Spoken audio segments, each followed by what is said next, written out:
Ralph, did you really have to send me this video? This video of Biden. This is Biden at the Maryland Democratic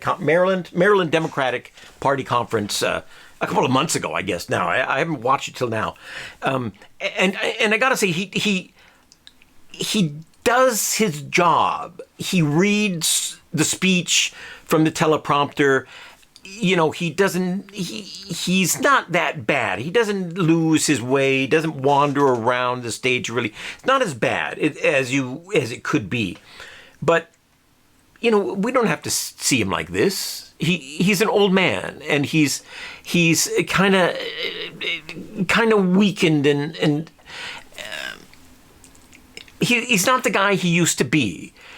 And we should not be seeing him like this. He should not be trotted out by his party and put in front of a crowd and made to, you know, say the same old speeches, the same old, you know, Trump is evil, Trump is bad. That's, you know, basically what he says in this speech, and it's all just a bunch of cliches, and it shows how empty the Democratic Party has become, because there's nothing there that points to the future or points to any kind of good policy that the Democrats may have. It's just anti-Trump cliches. That's it. And so it's just empty. But the thing is, why can't they leave the old man alone? I mean, Joe Biden was a good politician. He was a pretty good president. There were quite a number of mistakes he made.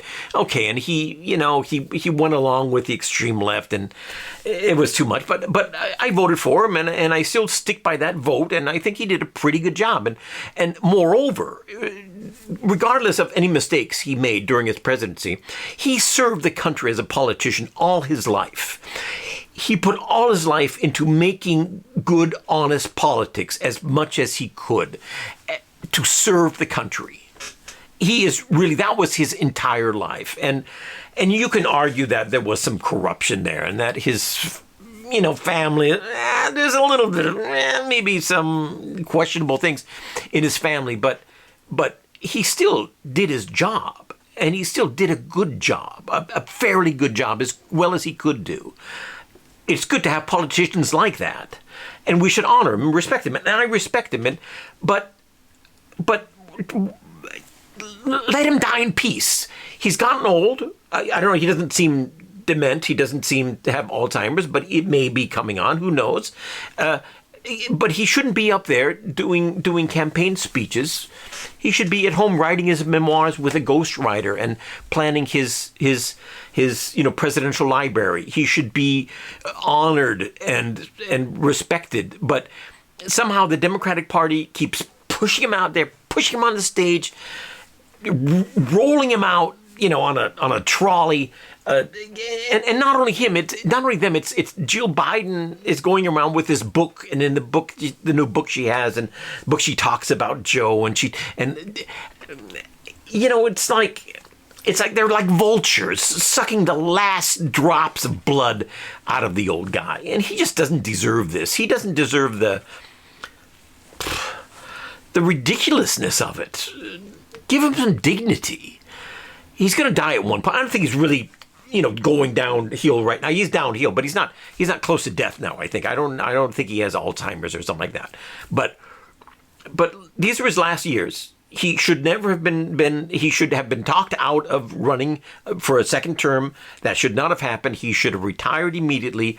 It was time, and now he should retire. He should not be pushed out there in this cynical way and just used. You know, they're using him. And I wish this guy a good death.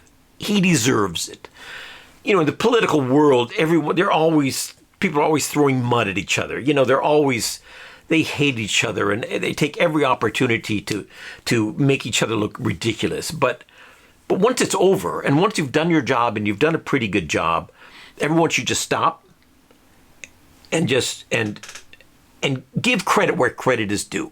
Give him some honor, give him some dignity, let him live his last years in dignity and honor, and let him have a good death. And let him prepare for his good death. Now is the time to do it. You know, this good death, I've seen it often in the last years, the last 2 decades.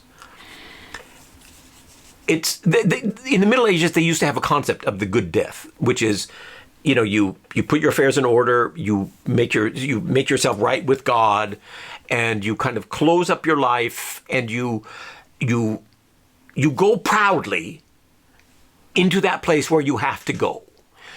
You're prepared for it. You say goodbye to life, and you're ready to go, and you go standing tall. And there have been examples of people doing this. People like who have diseases like Alzheimer's, like Terry Pratchett. Terry Pratchett had Alzheimer's, and he talked about it, and he dedicated the last years of his life to making making people aware, to talking to politicians about Alzheimer's, and he did it publicly, and he made something out of it, and he was careful in his last years to leave the world a little better than it was when he was in it, and to give the world something that would profit it from his death, that would go on a little bit after his death, and that for me is a good example. The great popular neurologist. And now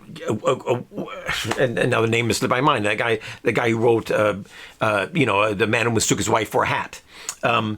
He did the same thing. He was, I think, was cancer. He was diagnosed with it.